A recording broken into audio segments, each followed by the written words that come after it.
अस्सलाम वालेकुम, welcome to इल्मुल किताब यूट्यूब चैनल में सर रूहानी स्कॉलर और स्पिरिचुअल प्रैक्टिशनर हसन रज़ा साहब मौजूद हैं। हसन रज़ा साहब आपको प्रोग्राम में खुशामदीद कहते हैं। खुश आमदीद कहता हूँ आपको भी हसन हमजा। रज़ा साहब ये बताइएगा कि एक हैप्पीनेस का, खुशी का और गमी के पीछे कौन से रूहानी महरक़ात होते हैं जो इंसान को खुशी या गमी की जो है ना एक कॉन्सेप्ट में लेके जाते हैं। हसन रज़ा साहब, अप टू यू। जी, बिस्मिल्लाहिर्रहमानिर्रहीम। अस्सलाम वालेकुम व्यूवर्स, आपकी आरा का मुंतज़िर Mohammad Hasan Raza, being a spiritual scholar and healer, मैं आपसे ये बड़ा ही मुश्किल सा सवाल है, लेकिन खुशी और गम का ताल्लुक़ जो है वो बुनियादी तौर पर आप मेरे तजुर्बात और मुशाहिदात में जो बात आई है, मेरे पास बहुत सारे लोग जो रिच हैं, जो वेरी रिच हैं, जो बहुत अमीर हैं, जो अमीर हैं, जो इंतहाई अमीर हैं, उनको भी मैंने गमगीन देखा है। और जो गरीब हैं, बहुत गरीब हैं, इंतहाई गरीब हैं, उनको भी मैंने खुश देखा है। खुशी और गमी का बुनियादी तौर पर ये तनाजुर जो है, जो इंसानों के अंदर पाया जाता है, इसमें अनअवेयरनेस बहुत ज़्यादा है। सबसे बड़ी अनअवेयरनेस जो है वो हमारी इस्लामी जो रूहानी रवायात हैं उनको हम पीछे छोड़ चुके हैं और छोड़ते जा रहे हैं। अच्छा, खुश रहना ज़माना हाल में आप खुश, जैसे हम ये प्रोग्राम कर रहे हैं, हमें ये खुशी से करना चाहिए। हमें तंग दिली से और अपने जहन को ताज़ा दम करते हुए आपको सवाल करने चाहिए, मुझे जवाब देने चाहिए। हमें इस माहौल से, इस एनवायरनमेंट से इंजॉय करना चाहिए, यही खुशी है। इसकी एक और मैं मिसाल देता हूँ कि हम खाना खाते हैं, हम खाने के टेस्ट से इंजॉय नहीं करते, ठीक है। अच्छा चले, ठीक है, उसके टेस्ट से आपने अगर खुशी हासिल नहीं की और जिसने बनाया उसकी तारीफ़ नहीं की और खाया आपको, मतलब कि किसी और जहन के साथ खाते जा रहे हैं, कहीं और बैठे हुए हैं, कहीं और सोच रहे हैं और खाने के टेस्ट की खुशी से आप महरूम हो गए। चलें, आपने सफ़र के लिए निकले, आपने सफ़र से एंजॉय नहीं कर रहे। अच्छा, सफ़र में अगर कोई आपको तकलीफ़ आती है या रुकावट आती है तो उसको आप जहन पर सवार कर लेते हैं। यानी इट्स अ नेचुरल फिनोमेना। खुशी और गमी जो है ये नेचर है, लॉ ऑफ नेचर है, लॉ ऑफ क्रिएटर है, लॉ ऑफ फितरत है। यानी ये खुशी और गमी, अप्स एंड डाउन, ऊंच नीच, खुशी गमी, ये एक फितरी अमल है। इसका ताल्लुक भी रूहानी कुव्वतों से है, रूहानी ताकत। हाँ सर साहब, हत्ता कि देखा जाए कि एक बंदे की खुशी और गमी दूसरे बंदे की खुशी और गमी से टोटली डिफरेंट है। इवन के एक फैमिली मेम्बर की दूसरे फैमिली मेम्बर के साथ खुशी और गमी के कॉन्सेप्ट टोटली डिफरेंट है। हसन साहब, ये बताइएगा, एक बंदे पे खुशी और गमी की कैफियत है, क्या रूहानियत में उसकी खुशी और गमी की कैफियत को बेहतर किया जा सकता है? बिल्कुल किया जा सकता है, बिल्कुल बेहतर किया जा सकता है और होता है ऐसा। लेकिन कुछ लोग बात को समझने की अगर कोशिश ही नहीं करते तो कोई भी काम नहीं हो सकता। मैंने अभी तो बताया कि आप जो काम कर रहे हैं उस काम के नताइज में ना जाएं, वो अल्लाह के हाथ में है। लेकिन आप इंजॉय तो करें, आप खुश तो रहें, आप सफ़र करें, आप खाना खाएं, आप उठें बैठें मिलें, आप अपने पूरी जज्बात के साथ और खुशी के साथ। लेकिन ये लोगों के आपस में जो इंटरेक्शन होते हैं, इसमें खुशी गमी डेवलप होती है। दूसरा पहलू खुशी और गमी का ये है कि चीज़ों के मिल जाने से खुशी और चीज़ों के ना मिलने से गम, ये बहुत बड़ा अलमी है। और हमारी ये जो रियासत है, रियासत पाकिस्तान है, इसमें सिवाय गम, तकलीफ़ और परेशानियों के आवाम के पास और कुछ नहीं है। आप बड़े अफसोस और दुख से कहना पड़ता है कि हमारे ऊपर से लेकर नीचे तक इंतहाई शदीद इख्तलाफात और लड़ाई और झगड़े। हमज़ा, आप अपने, हर बंदा अपने घर की तरफ अगर तवज्जो करे तो उसको रियासत चलाने वालों की समझ आ जाती है। ये कोई रॉकेट साइंस नहीं है कि आपको समझना आए।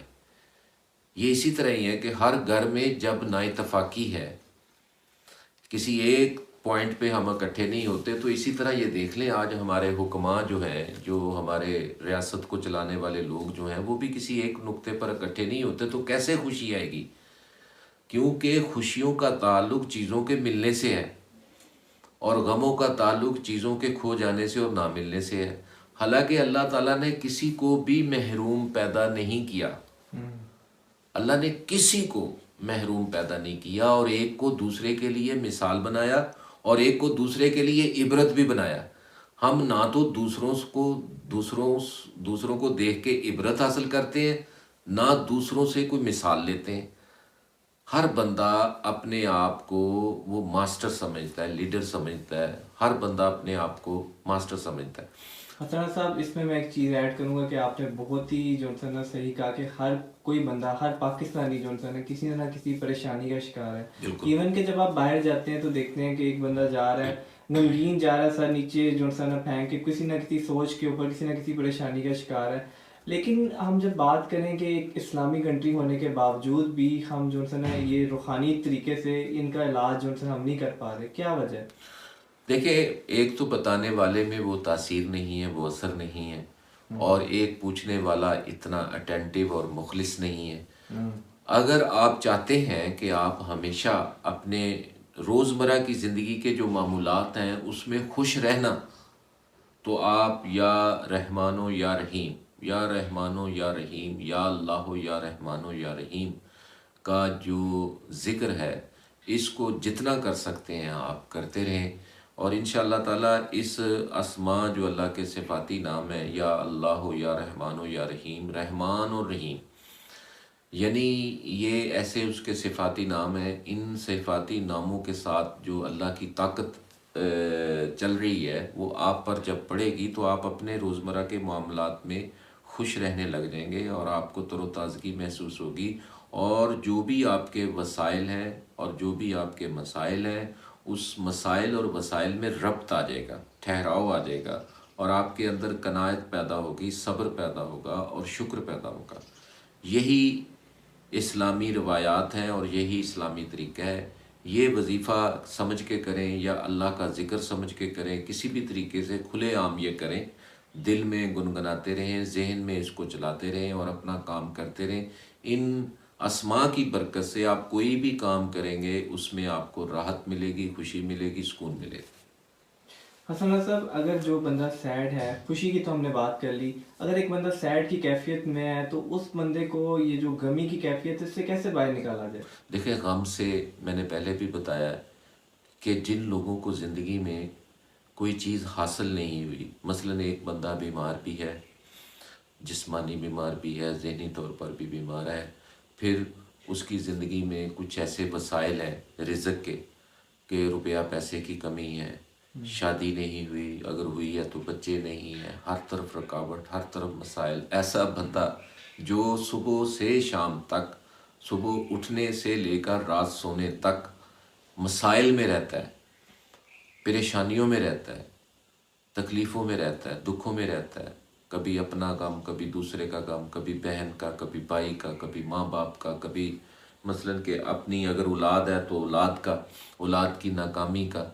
यानी ऐसे लोग भी मैंने देखे हैं हमज़ा, जो दुनिया की हर नेमत से महरूम है, जो ज़िंदगी की हर नेमत से, देखें, सेहत अल्लाह की बहुत बड़ी नेमत है, रिज़्क़ अल्लाह की बहुत बड़ी नेमत है, औलाद अल्लाह की बहुत बड़ी नेमत है। ये सारी नेमतें हैं। ये नुकमत कब बन जाती हैं? जब ये अपने महवर पर ना हो। कोई भी चीज़, कोई भी नेमत नुकमत उस वक्त बन जाती है, कोई भी रहमत जहमत बन जाती है, कोई भी बरकत लानत बन जाती है जब वो अपने महवर से हट जाती है या हटा दी जाती है।